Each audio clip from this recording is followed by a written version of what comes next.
في باقي أخبارنا، رفعت الحكومة البريطانية بالأمس مستوى الإنذار المتصل بفيروس كورونا المستجد، مع تحذير كبار المستشارين الصحيين للحكومة من أن البلاد قد تشهد الآلاف من الإصابات اليومية الجديدة في حال لم يتم اتخاذ الإجراءات اللازمة للحد من انتشار كوفيد-19. ومعي الآن مباشرة من لندن مراسل فرانس 24 أنور القاسم. أنور، أهلا ومرحبا بك معنا. أنور، بوريس جونسون سيعلن في خطابه المرتقب اليوم عن قيود جديدة لوقف انتشار كوفيد-19.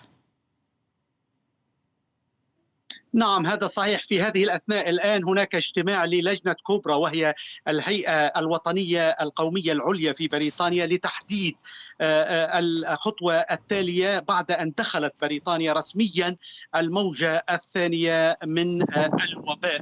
حقيقة الاجتماع قائم الآن، لكن ما سربته الصحافة ومسؤولون بريطانيون يتحدثون عن أن المطاعم والحانات ستبدأ منذ يوم الخميس المقبل بالإغلاق باكرا. أيضا هناك مطالب من وزير الصحة للبريطانيين بألا يذهبوا إلى العمل وأن يعملوا في منازلهم قدر المستطاع. أيضا هناك ضغوط على الحكومة حقيقة لإبقاء الأعمال مستمرة، خاصة أن تحذيرات الوكلاء ووكلاء الصناعة في بريطانيا بأنه في حال تم الإغلاق الثاني فإن هناك خسائر اقتصادية ودمار لكل الأعمال في بريطانيا، خاصة أن بريطانيا خسرت 15% من ناتجها القومي نتيجة هذا الإغلاق. أيضا هناك الآن مطالب من عمدة لندن بأن يرتدي المواطنون الكمامات في الخارج، في أي مكان، في الطرق، في المحلات.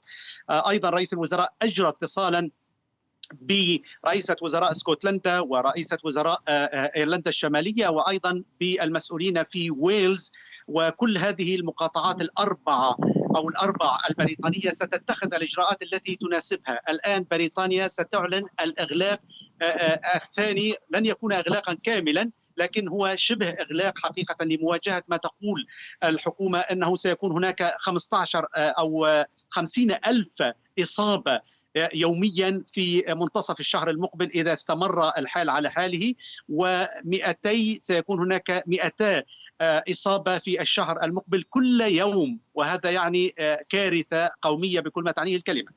شكرا لك أنور على كل هذه التفاصيل، كنت معنا مباشرة من لندن.